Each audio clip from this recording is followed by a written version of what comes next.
जिसकी उपयोगिता नष्ट कर दी जाती है उसकी प्रजाति का विलोप सुनिश्चित है। बैलगाड़ी का युग प्रायः समाप्त कर दिया गया। पहले एक हल में 13 बैलों का उपयोग हो सकता था। आज ट्रैक्टर आदि के माध्यम से खेती करते हैं तो बैलों की उपयोगिता को तो महायंत्रों के माध्यम से नष्ट कर दिया गया।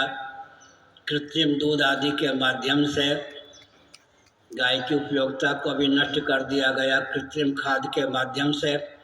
इसलिए महायंत्रों का प्रचुर आविष्कार उपयोग होने के कारण गोवंश का विलोप हो रहा है, गोवंश में विकृति का भी आदान किया जा रहा है। जितने पृथ्वी के धारक तत्व हैं सबको विकृत और विलुप्त करना ही विकास को परिभाषित करना, क्रियान्वित करना है। स्कंद पुराण माहेश्वर कुमारिका खंड अध्याय 2, काशी खंड अध्याय 2। गोभिर विप्रैश्च वेदैश्च सतीभिः सत्यवादिभिः अलुब्धैर दानशीलैश्च सप्तभिर्धार्यते मही। पृथ्वी को धारण करने वाले 7 तत्वों में गोवंश का पहला स्थान है।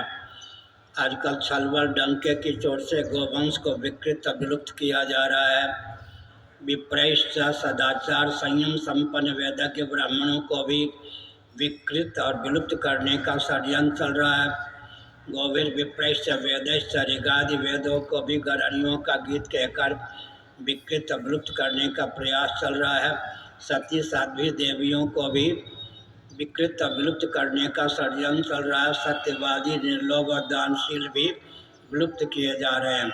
पृथ्वी के जितने धारक तत्व हैं सबको विकास के नाम पर विकृत और विलुप्त करने की दुराभिसंधि चल रही है। धर्म कामश्च कालश्च वसुर्वासुकिरेव च अनंत कपिलश्च सप्तैते धर्मी धरा। महाभारत के अनुसार धर्म पृथ्वी का धारक है, काम पुरुषार्थ पृथ्वी का धारक है, काल पृथ्वी का धारक है, वसु और वासु की चलाचल संपत्ति का हृदय अर्थात अर्थ पृथ्वी का धारक है। इसी प्रकार से अनंत और कपिल परापरा विद्या के आचार्य अर्थात मोक्ष पृथ्वी का धारक है।